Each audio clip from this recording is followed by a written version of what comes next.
Oh my God, Laura's here over on TikTok. Hi, Laura. Hi, Welcome. Laura. The Working Actor NYC. That's Patrick Richwood. It's Benjamin Howes over there. All right. Just All right. that's just as a Benjamin Howes as you can get over there. You're so All right. Benjamin-y today. Hi. I Yeah. agree with you. I might be a little too warm in this sweater, but for now, it's what we got. It's what we got. It's a beautiful spring day here in the Nueva York. It is a beautiful spring day. It's just a little cool, which is nice. If you're out it's like in got it. that lovely. Yeah, when you come around a corner, it's like, oh, yeah, Yes. okay. Ooh, that made parts of me stand up and pay attention. Ooh. Yeah, but then at the same time, like all other New Yorkers, you're like, it's just a breeze. It's just a breeze. I don't need a jacket. I don't need a jacket. So let's get stuck into it. How was your week? What's your field report from the week? What did you do? What did you learn? Well, I was trying to think of a field report that I went and did and learned. And, the only thing I could think of was that I saw some shows and that I realized that you learn so much more from the ones that don't work than the ones that do. But then I remembered 2 Wednesdays ago, I did a panel. I completely forgot about this. I don't even believe we've talked about this. My friend Robin teaches, she's her master's in the arts, but she teaches a course on happiness. And she asked me if I'd be a panel. She was doing it for all artists. Zoom, on Zoom. And so I did. And mostly I just listened, believe it or not. But I was astounded to realize after the fact, like the next day I was doing I do my morning pages, Julia Cameron, that's 3 pages. And I realized if there was one theme that was so prevalent in this thing on happiness, it was just about every artist I've ever met is harder on themselves than people in any other faction of Field or society. profession? And what? Yeah, I mean, we're so hard on ourselves in the way that we judge ourselves. Like there was one girl who she works all the time. I mean, she never stops working, and on television. And she, if you turn on the TV, you'd be like, oh, I know her. I've seen her in a million things. She's so hard on herself. She just can't believe when people say, God, you were good in that thing, that they're not just pretending. Like she thinks they're just like, okay. Or when you say, well, you look really great today. She's like, come on. You know what I mean? She does not allow herself.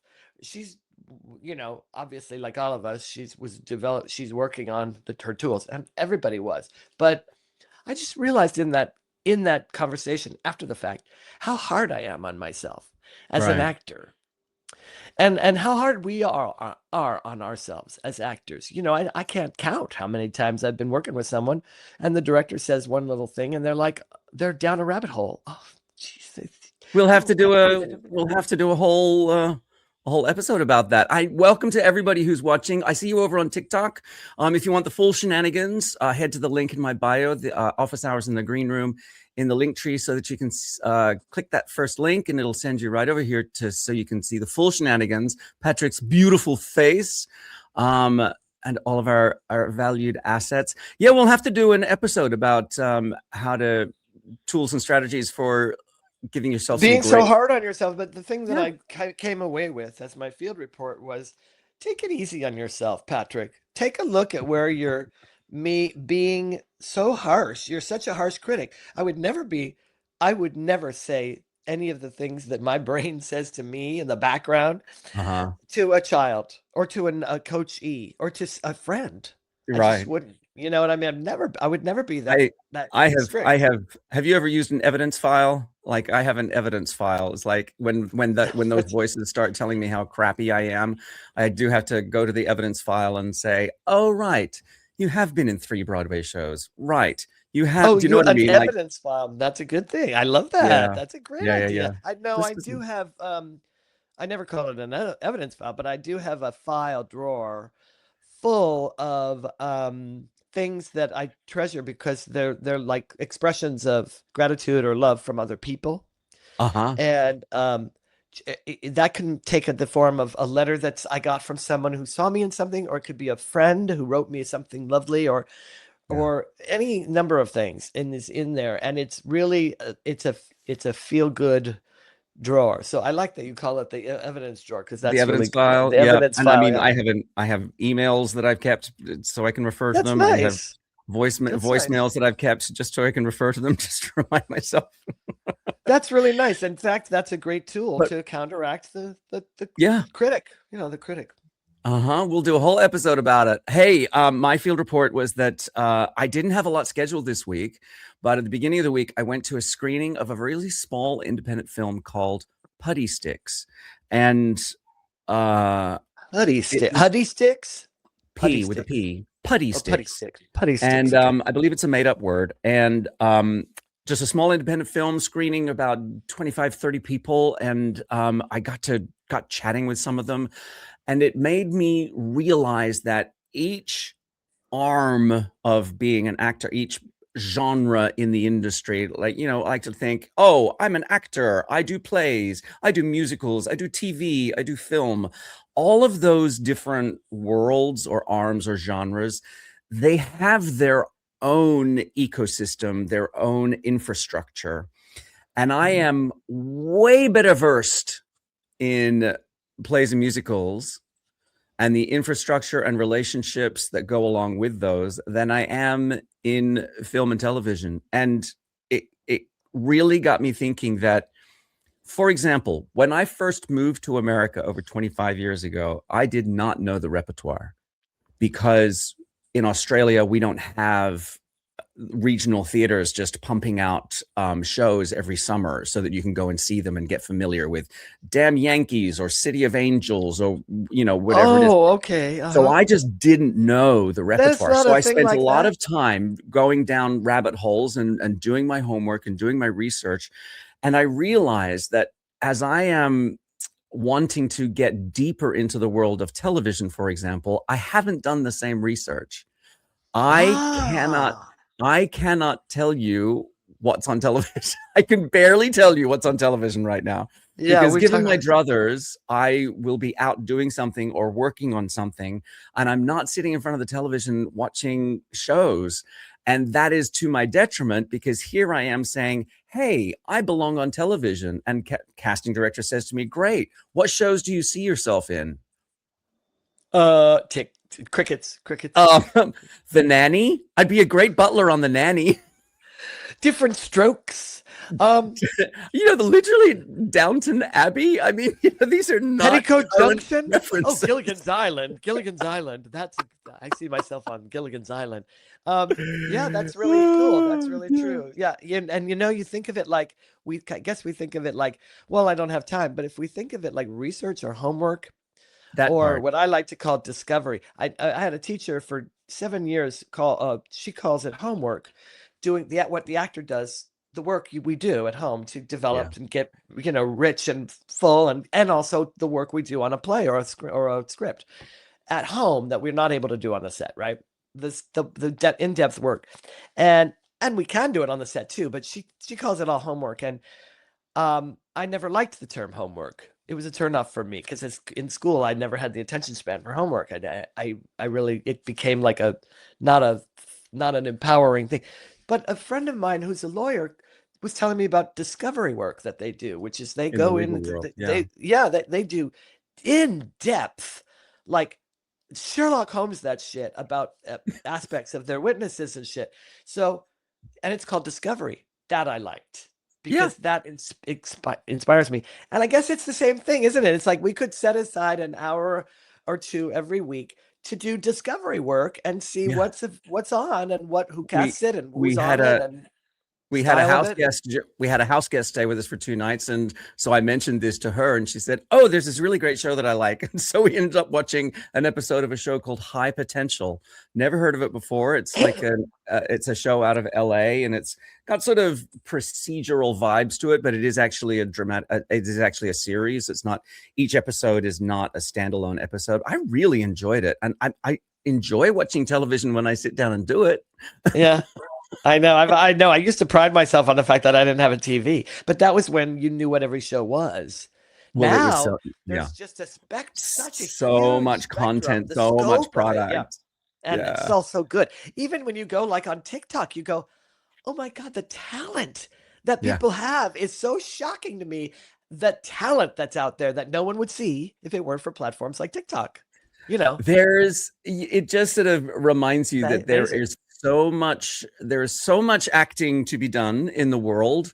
Yeah. And in fact, this prompted a question from one of our viewers, listeners. Here we go. Here's a video question from one of our viewers. A couple of weeks ago, we had the chance to interact, and Oh, I he's was not telling you showing that up. I'm 65 I see years him. old. You can see I him. see Oh, him. I A can. former theater major in college. My life took a different direction, but now I'm thinking about trying to get back into the industry now that I'm retired. And I just had some questions and thoughts. Is that a crazy idea? Even though I'd be competing against guys like you with gobs of experience and whatnot. And I'm in Philadelphia, not the East or West Coast, New York, LA. But I'm just interested in your thoughts and what advice you would give to an older newbie. And appreciate any thoughts you'd have. Okay. Well, that was Ronnie from TikTok. And first of all, yes, it is a crazy idea. It's crazy, right? And welcome to the madhouse. Welcome to our world, Ronnie. Welcome First to of our all, world. I kind of love Ronnie. I kind of am now a little bit in love with Ronnie because already he's got the goods, because look how vulnerable he was just making that thing completely open, completely honest, completely vulnerable, Open-minded, completely authentic. vulnerable. And you're like, Yeah. well, if you're going to be that way in auditions, Ronnie, welcome, because you're going to book, you're going to do very well, because you're not, 100. you know what I mean? You're authentic. It's so interesting. It's very interesting, because who says you have to start at 20? Especially in acting, when there are characters at every age. It's like, why not start now? Why not Good follow evening. your heart? You know? Yeah.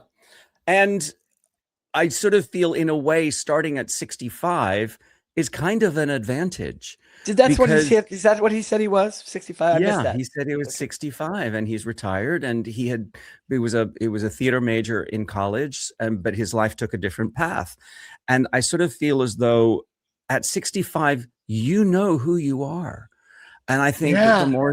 the trouble with actors is that we spend so much time being everybody else and thinking that we can do anything and not, buttoning ourselves in. We become sort of less specific, and we have to refine our specificity in order to become more more of a solution, more useful to the industry. And I sort of feel like Ronnie's got a leg up on the rest of us. So, well, not me. I'm 63. I'm right behind you, Ronnie. But I do think you're right. I think you're right. It's like, the more I used the word authentic before, and I think that's probably the word that's the best to use for me, is the more authentic we are as artists, even facing our fears and then bringing them into the work, the better. Even if it's a comedy. I've said this many times before, but my friend Danielle says it the best. There's nothing funnier than a person in crisis. And if you can bring some piece of the vulnerability, or the like, what am I doing, to comedy, it sings, it flies off you know what I mean? And it's the same with drama. I just feel like the actors that I'm interested in are the ones that bring their authentic selves to whatever they're doing. And those are the ones I keep watching over and over again. yeah. I sort of feel as though Ronnie was probably expecting us to be a little more practical in our advice to him. Yeah, no, we if you could see get there. We could Philadelphia, go there. and the thing I wasn't able to get from what he was talking about is whether he's interested in TV and film, whether he's interested in commercials, whether he's interested in theater. And I mean, really, the advice is, you won't know if you're going to love it until you start doing it. You have to just sort of launch yourself in some sort of a way. Particularly with theater in the Philly region, there's some great theaters there who would love to meet you. Of course, Yeah, that's what first I step. was thinking too. Theater. He said he spoke about, and that's true. As like maybe he won't have that financial weight on his shoulders of like, oh my God, I got a book, I got a You book have to, because he's it takes retired. that load off your shoulders. Yeah. That's true. Yeah, Ronnie mentioned New York and LA, which was making me wonder if he thought that was he wanted to get into film and TV. And I was going to suggest get into theater, start with theater because it's so communal and you can get really sink your teeth into stuff and start working and get start getting your chops Community. Yeah. up or back. Yeah. And then start worrying about or start thinking about what kinds of contracts you want to do. But if I were him, I would get right into the context as quickly as possible. I would get right into like, well, where can I get around other actors and be an actor? Start auditioning for Community, for if he's a member. I'm guessing he's not a member of the union because he hasn't been pursuing it all this time. But so start I looking would at the assume not. trades. Yeah. Start looking online for, where do people look for non-union work? In the trade, are there still backstage and stuff like that? I actually don't On know. Actors Access, yeah, they all have non-union jobs available as well. So yeah, actorsaccess.com is definitely lists non-union work as well as union work. You can filter that from theater, TV, film. You can filter those searches so that you can find what it is that you're looking for. Yeah, it's been so long since I went up for a non-union because I was there when they laid the first stone. Hi, friends over on TikTok. Hey, friends over on TikTok, if you want to see the full shenanigans, head to the link in my bio. The first link is the office hours in the green room, and that's where we are over here. So come join us.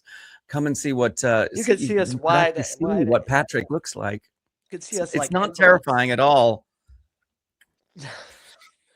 Jealous. Yeah, just seriously. jealous. Always been jealous. But it's interesting that feeling that at 65, about to launch yourself into your career. I don't think it matters what age we are and where we ever are in our careers. I think a lot of us feel behind. And that's sort of what we wanted to sort of structure our discussion around today, was the feeling that actors always feel behind. Have you ever felt like that? Oh yeah, either I'm behind in terms of like I gotta catch up, or behind in terms of like I feel like I've been left behind. Like, wait for me. You know what I mean? There's different kinds of feeling behind, but the one I think you're talking about is like I gotta catch up. I gotta like do more or somehow, yeah, I do. I mean, I recognize that for me anyway, as not necessarily at all the truth. Like that's a story in my noggin that keeps me, for me, that keeps me like,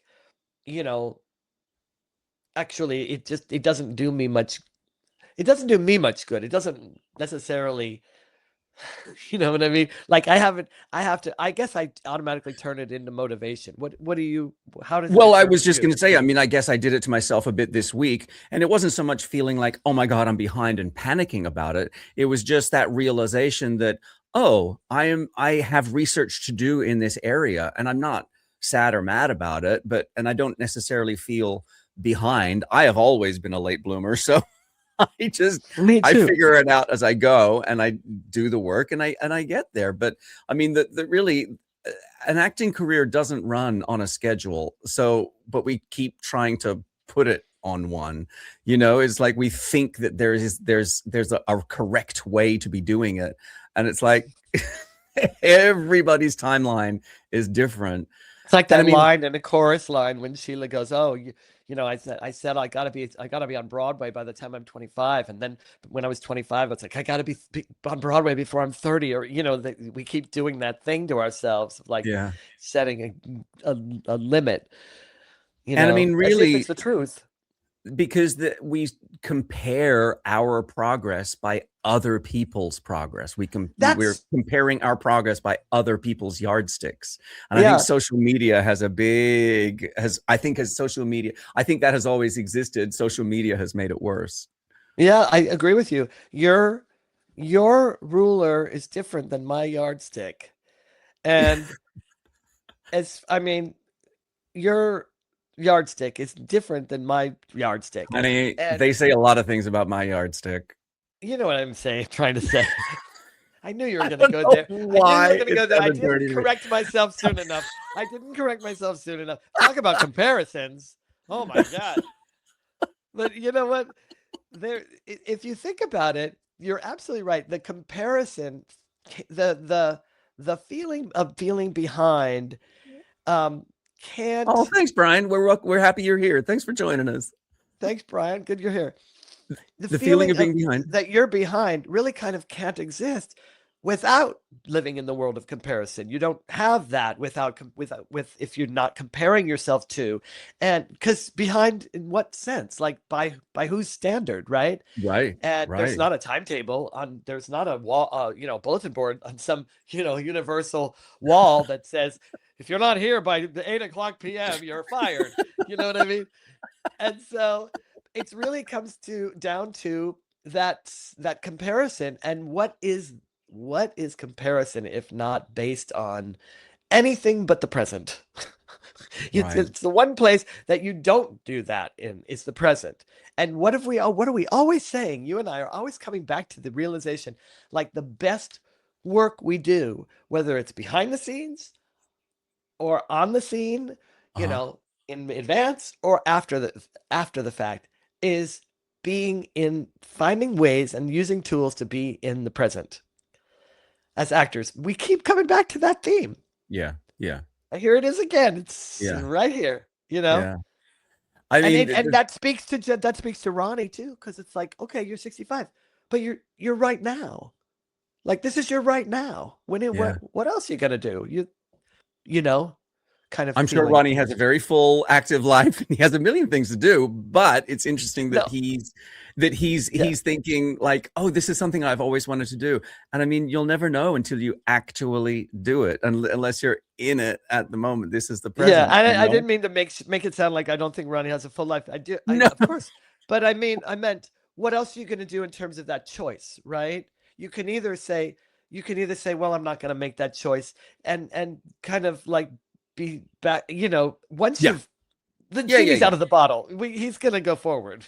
Just gonna go. I mean, but the trap for a lot of people, I think, in this sense, is that social media means that we're sort of watching other people's highlight reels, and they're not posting videos about their 10 years of waiting tables. Right? They're not. Social media turns careers into scoreboards, like, because you just put the wins up on the board. Human nature. It's my perfect life syndrome. And what's interesting is I've noticed there's a trend in the last, I'm going to say, actually probably 10 years, come to think of it, that seems like it used to be prior to that. Actors, big stars, never talked about auditions. They never talked about how they got there or the ones they didn't get. They really only talked about it like, oh yeah, they offered me this, or I did that, or I chose to do this, or I said yes to that. And only in the last 10 or 12 years, I feel like, have actors been young enough and universal enough because of social media and more sort of in the world and not in a bubble, that they talk about the auditions. They talk about, oh yeah, I had to audition for that 5 times before I got it. Or I didn't think I was going to get it. Or that director had me in for 5 things before I got something, and that's refreshing to me, because it's like, it shows people they weren't born there. Right. And it's, how do I say this? You're talking about people who are well known, who are household names and whatever. I mean, who are now currently household names. May not always have been that way, may have That's been. What I'm trying to say. That's exactly what I'm trying to say. They're saying, but I mean, they're calling that out. The other thing I would love to point out to people is that you don't have to be Timothée Chalamet famous to be working as an actor, to be, that's not the goal, right? The goal is that you enjoy the process of acting and you get to do it in all kinds of different ways and in all kinds of different genres and at all kinds of different levels. Just because somebody is famous enough to be a household name, it doesn't mean that you're behind them. If you're doing the work, you're doing your work. That's your progress. That's your career. It's your life. Yeah. I mean, It's it's your life all the way around. You can use this. You can kind of use this same formula for everything. There's people that kind of get panicked if they haven't gotten married by a certain time. There's people who get sure. panicked if they aren't at this level of job or making this level of yearly salary at a certain time or that kind of thing. And so I guess it's human nature in a way. It's like we compare ourselves. But in the arts, it's particularly sometimes comparing in some professions, comparing yourself is what drives people to that. It's that competitive edge thing. In the arts, I think it's the death of creativity. Kind of. This measuring up to other people is happening for everyone. It's just worse in the performance. Yes, that's exactly what I'm saying right now. Yes, exactly what I'm saying. We're on the exact same wavelength. It's happening everywhere, but for creatives, it's really a detriment to what we actually do. In other, like if you're a stockbroker, it might be a strong suit that you're so that you're comparing it to, like get that edge. But in the performance world, it doesn't really work to our benefit. It's like this, like a stranglehold on the flow of creativity, I think, except for the rare case where someone knows how to turn it into a creative energy. But do you think that hard to find. air of competition somehow becomes a creative impetus? Is that what you mean? I guess for there's people that people can do that. there are There's people who can do that, but that's rare. Well, this always, for some reason, this just always reminds me. Matt Damon and Ben Affleck, when they were very, before they became famous, were auditioning for all kinds of projects at a very high level, and neither of them booked. Oh God, somebody out here knows this whole story. I can't remember the name of the film, but they both auditioned for the lead role in a film, and Ethan Hawke booked it, and neither of them did. And that was why they then went and wrote Good Will Hunting. Yeah. Because they were trying to get there, and they couldn't get there on their. They weren't booking all of the things that they wanted to book. They were booking some stuff, but I just sort of thought, if that sense of competition spurs you into creativity in a way, I don't know, there is some value. Well, I think it. There's value to it. There is, as long as it's. But only for those people for whom it's not going to be something that shuts them down. If it's going to be something that opens you up, that's great. But there's a couple of specifics about their story. The most important one, I think, being they did it together. They didn't do it. Neither of them were in a vacuum when they did that. They bonded together and did it. That's one of the massive contributing factors to having it be a positive rather than I'll get, there's a fine line between turning that measure into creative juice and thinking you're turning it into creative juice, but you're really just fostering more kind of separationist thinking. If two people do it together, there's a real thing that happens. It's so much more powerful. And they had they were working so well together. They had a shorthand.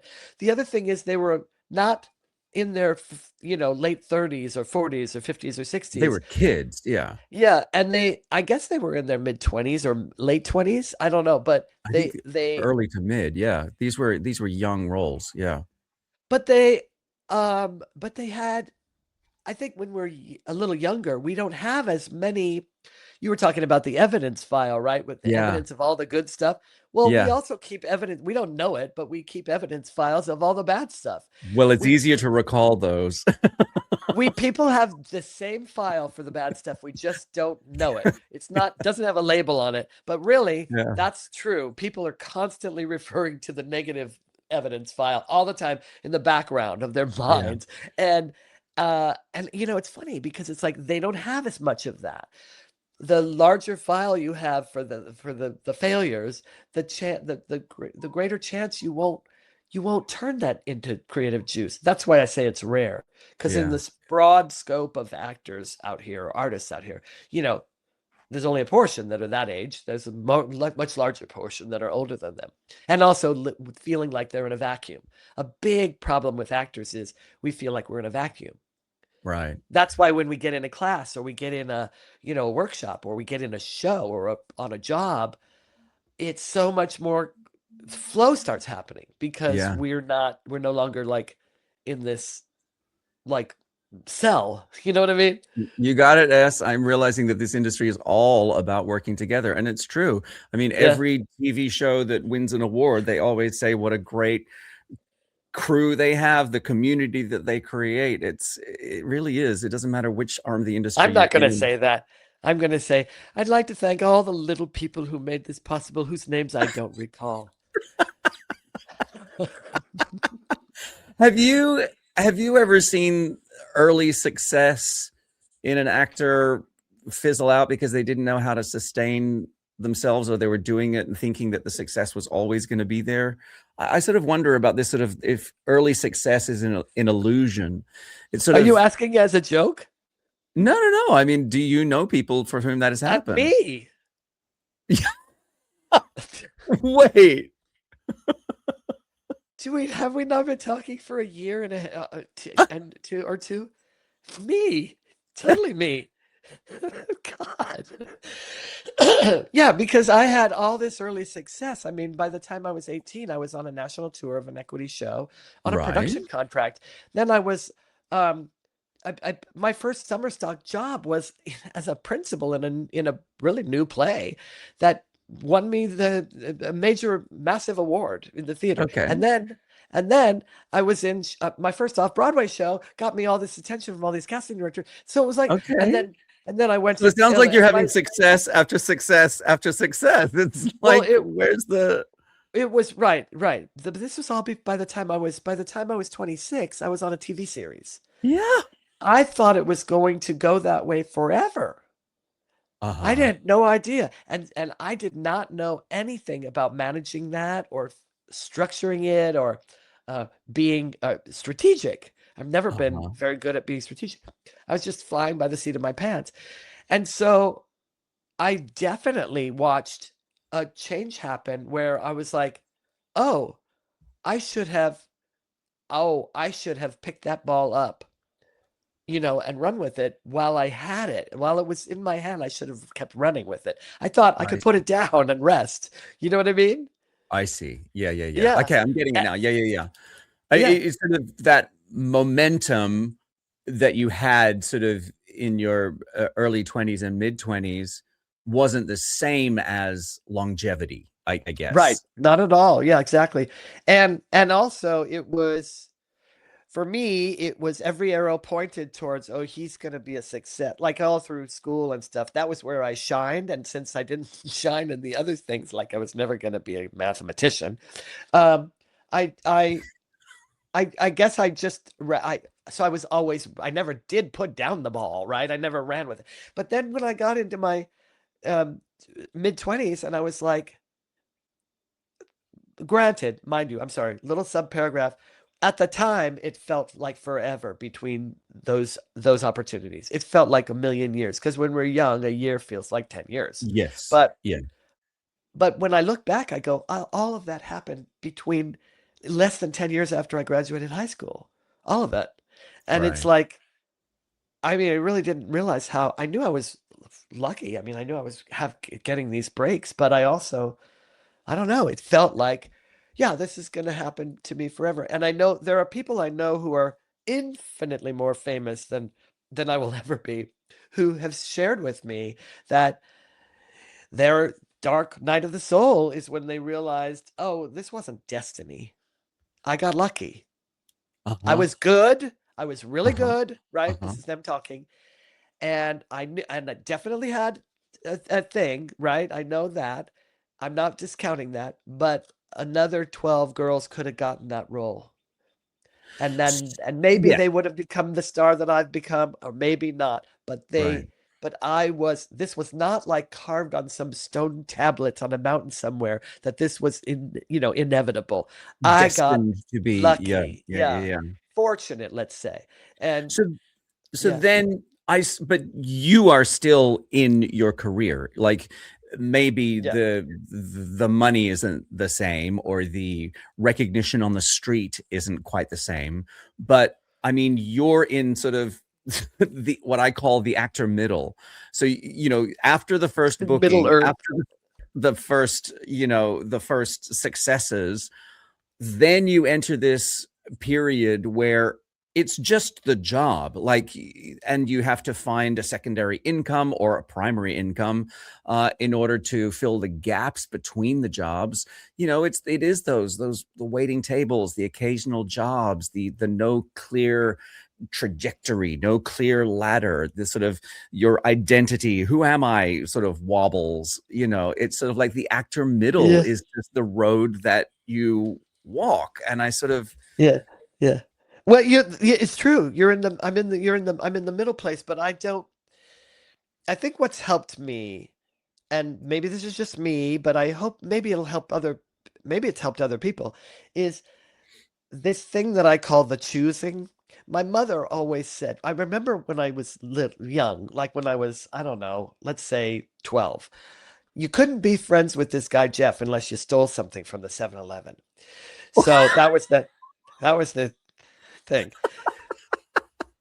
And so I wanted to be friends with this guy, Jeff. So I was like, I'm going to steal a comb. So I stole a comb, and I came home, and my mom was like, is this your comb? And I was like, I confess. I did it. I was done. just confession. Please don't take me away. Take me away now. So, and my mom was like, honey, she goes, don't you realize this is great news? She goes, you stole this to be friends with that guy, Jeff, and you realized that wasn't your nature. And so now you can choose never to steal again. Don't you realize this is great? Because no matter what happens in your life forevermore, peer pressure will never make you steal again, because you've chosen that that's not who you are.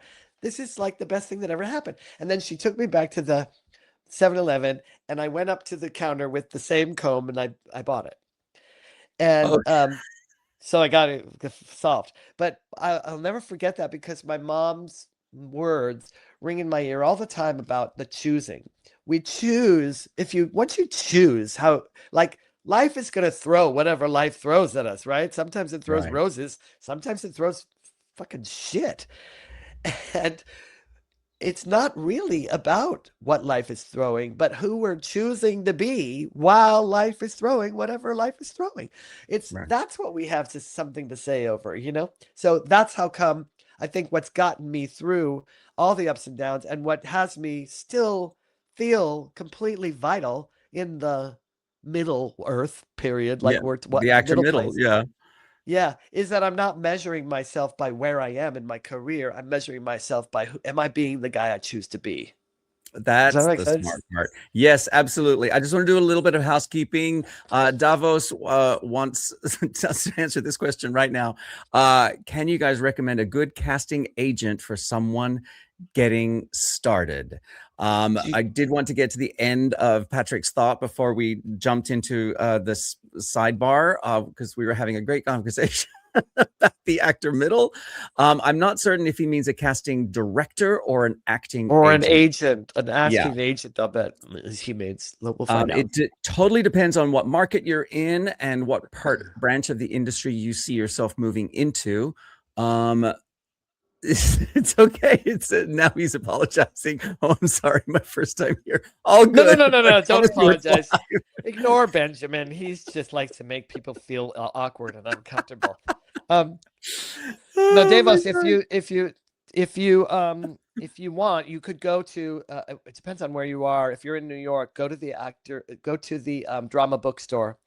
They have all these great periodicals and books and things filled with the lists of the different both casting directors and shows that they cast and agents. And you can start to see which ones represent union, which ones don't, which ones are theater, which ones are film and TV. And you can kind of the best thing, in my opinion, is to get a frame of reference. build up Yeah. your frame of reference, and then it will become obvious to you how to, because it will become obvious to you how to, because there isn't just one agent or one casting director to recommend. The thing, particularly with agents, what I have learned is that an agent who is good for me may not necessarily be good for somebody else. So it's one of those things of like, particularly with agents, I think you have to find your own way, and you please use the community around you to find out who people like and who they don't like, and why they have feelings one way or another about an agent. Yeah, Casting and directors. if I love that Go you'd on. work for free. I love that you'd work for free, Davos, but never say that again. And also, in Florida, there's all kinds of amazing regional theaters that A are, lot they of theater also down there. cast Yeah. non-union people, and they mix it up. And I would recommend going to every single one of those with an actual hard copy of your headshot and resume, and dropping it off there with whoever's does the casting or whoever manages the company, and say, I don't have any representation yet. I'd really love to get my foot in the door here and see what happens. I have heard of many stories like that working throughout my entire life. People do crazy, obvious, like, well, that's so obvious. Yeah. Believe it or not, they will open it and look at it. So, are there also two different jobs, being famous, being an actor? Some people aren't good at the job of being famous, like the actor Ben Browder.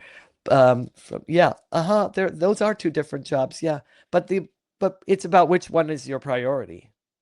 Yeah. It's really And about then that. I mean, it's go ahead. hang on. Okay. Davos, sorry, Davos wants to wrap.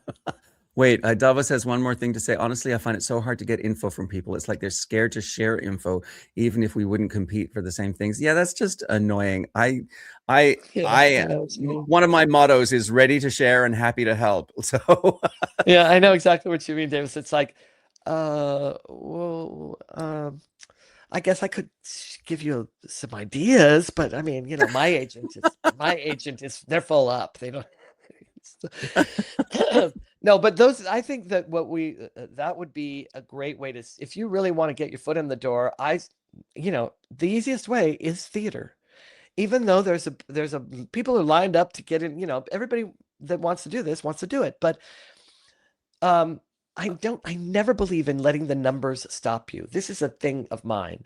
There's two kinds of statistics. There's the kind of statistics that is in the, there's two kinds of odds, I meant to say. There's the statistical odds, right? I have a statistical odds of my getting that rent-controlled penthouse in New York City are, a quadrillion to 1, right? But then there's the natural odds. This is the thing people leave out, which is my odds of getting that rent-controlled penthouse in New York City are 50-50. I have 50% chance of success and 50% chance of failure. Along with everyone else. Those are natural odds, because someone's got to get it. It's just, so I always look at it like, you've got just as much chance of being viable in this field as anybody. You just kind of got to look at it from that point of view, in my opinion. there's a certain amount of delusion that I think that helps actors along a bit. You've really just got to believe in yourself. Nobody is going to do this career for you. You've got to do it yourself. And even if you have the most wonderful agent or the most wonderful manager, they're not going to care about your career as much as you do. That's so true. Really, the work of showing up and doing the work is yours. Nobody's going to do it for you. So yeah, that's true. I love that. You got to be basically, Davos, be delusional. You've got to have a little bit of delusion, saying, yeah, I can. Yeah. I'm going to go and audition for that show because I can see myself in it. Preferably, David, like a psychotic break would be good. If you could just completely, Please don't have a psychotic break. Unhinged, that'd be ideal. That would be we would be like in your dust. You'd be like off to the races. Oh, there you go. He agrees with you. Yes, I know. I love the word too. Dear. But going back to what we were talking about, the actor middle, I sort of feel like the actor middle is where the careers are actually built, because if you don't make it through that part, you're never going to stick around long enough for the success to happen, for the next step up to happen. And nobody true. celebrates the middle. Everybody passes through it, but we don't, like, that's not what's getting the attention, you know, of the mainstream I know, media. and yet it is that is the tribe. There are very Yeah. few people at the top. It's such a tiny little percentage of them. And what I like is that many of them are turning back around and going, "Oh, I just somebody appointed me to an interview with Carrie Coon, who Uh-huh. was just recently on Broadway in that play Bug by her husband Tracy Letts, and Tracy, yeah. she said on this interview, "Oh, I wouldn't be in this on Broadway if it weren't for my work in, Gilded Age and The Leftovers and White White Lotus. Lotus." And she goes, it wouldn't be me. I wouldn't be able to do it. Yeah. Competition's too high. Even though I'm the playwright's wife, I still wouldn't be able to. She goes, it's because of those, and I know it.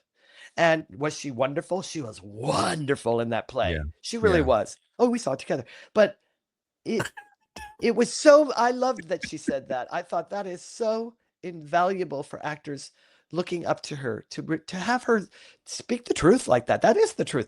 It used to be that actors just acted like, oh yes, of course it was me. They wrote the play for me. There was right. that kind of vibe to actor talk. And now it's like realer, and people are like, yeah, no, this shit's hard. The big movie stars are doing Broadway plays that they would never have touched before. And similarly, movie stars are doing TV shows that would have been beneath them before. And oh my God, did you see that story about Cheyenne Jackson? Jackson, who, TV's, films, Broadway leading man, and hadn't earned enough from his TV and film work in a year to get his health insurance. You have to earn $25,000 in a year in order to earn health insurance through the union. And he wasn't going to make it. So he called up Kathy Bates and said, I'll take anything on Matlock. And he ended up doing a 3-line co-star on Matlock just so that he could tip over make his insurance in that year to make his insurance. And Kathy wasn't the only person he probably called, because he was doing the work that you got to do. Isn't that amazing? But there you go. That's tribe. That's actors looking out for each other. And it's interesting because that sort of, we're talking about, Cheyenne is not in this sort of part, but the actor middle sort of, but after your first booking and before your household name, the actor middle, it feels like stagnation, but it's actually sort of, you're accumulating community, you're accumulating knowledge, you're accumulating resilience, and you're staying in the game. And I think that it's sort of important to be able to work through that. If it doesn't kill you, it makes you stronger, Yeah, and that comes back to the thing I was saying earlier about the less you can feel like you're in a vacuum, the better. Yeah. There are times when I need to be on my own. I'm creating something, I'm painting a painting, or I'm writing something, and I just need my right. But what fuels me is the tribe, for sure. It really does. And I believe also it's a connection to, I don't know, the creative bandwidth of the universe. Like, I really believe when we get around each other, there's more than just camaraderie. There's a kind of there's a bond between creatives. But it's also an energy, like your energy feeds me, and it sort of builds, like it builds to something. So this is interesting, because where I sort of wanted to lead our conversation is to, so what does longevity actually require? I think it's easier when you have community, but I think on an individual level, it's sort of more about staying curious, adapting to, well, I guess this feels personal because it's what I'm going through, but adapting to mediums that are less familiar. That's sort of what I'm working on now, and sort of realizing is that I have to do my research in TV in order to be able to get very specific about what solution I can be. but I'm able to do that because I am staying curious and I am trying to stay trainable and coachable. Do you know what I mean? Like, Yeah. yes, I'm a late bloomer, always have been, but it's because I'm allowing myself to, I can say, oh, I've been on television, I've done a couple of films, I've been in 3 Broadway shows, I don't have anything left to learn. But that is not my angle. I am still curious. I am still trainable. I have always been a late bloomer, and I'm allowed to be a beginner all over again. I don't have to have it all figured out yet. Yeah. In fact, if we don't give ourselves permission to, I have a friend who every first day of rehearsal, they say to the director, "Do I have permission to crash and burn?" And the directors always say yes, I guess. They must, I'm assuming they always say yes because that way that my friend is like, okay, good, I'm off the hook. I can really get vulnerable because I'm not Oh, gonna well, make that's fine. mistakes. I'm gonna make mistakes. I'm gonna Right. fail. I mean, Yeah. on my way to doing this, I'm gonna fail. I saw this really amazing film uh, by and about Juliette Binoche, the wonderful French, luminous French movie star. Yeah. And she had done a theater piece that took every bit of courage she had with this choreographer slash dancer. She came together with him and she said, I want to do a theater piece that involves acting and dancing. And I'm not a dancer and you're not an actor. And I want us to meld these two things. And they worked for 6 months on this thing. And they developed this gorgeous piece, 1-hour piece, that they then toured all over the world, 165 performances, including BAM here in Brooklyn, and which I didn't get to see. And then, when he came to see it, Robert Redford cornered her backstage and said, "You have to make this into a movie. You have to make this into a movie." And she was like, "Okay, okay, okay, okay, okay." And then she realized he's right because the creative journey, and they had footage from rehearsal. They had all this footage. Her sister had been the videographer. And so she was like, and she realized, oh, that's the next thing. This isn't over. And they made this film, and the whole first half of the film is the creation of this piece, and then the last half is the piece itself, which is amazing. They shot it over 4 performances, and you're left like with the most powerful dose of creativity multivitamin, because you're watching it, man, from day one, when nobody knows even what to say or what to do, and they're literally going, whoa, what if I go like this? I mean, it's completely vulnerable, it's completely raw, it's completely like, I don't know. And it's Juliette fucking Binoche. And this guy, I forgot his name. I wish I could remember it. He's so wonderful. And he's got this huge career as a choreographer, dancer. And he's extraordinary. Anyway, I recommend it. What's it called? Shit. I can't remember what it's called. Look it up. Just look it up, for fuck's sake, people. What am I, your fucking babysitter?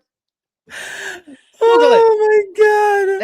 Anyway, my point is, I was so inspired by that. Here I've been doing this for 45 years, 45 or 45, 6 years.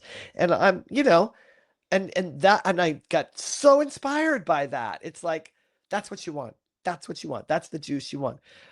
I wrote down, you said curiosity, Yeah. flexibility, durability, being coachable, and then I would add to that community and creative collaboration.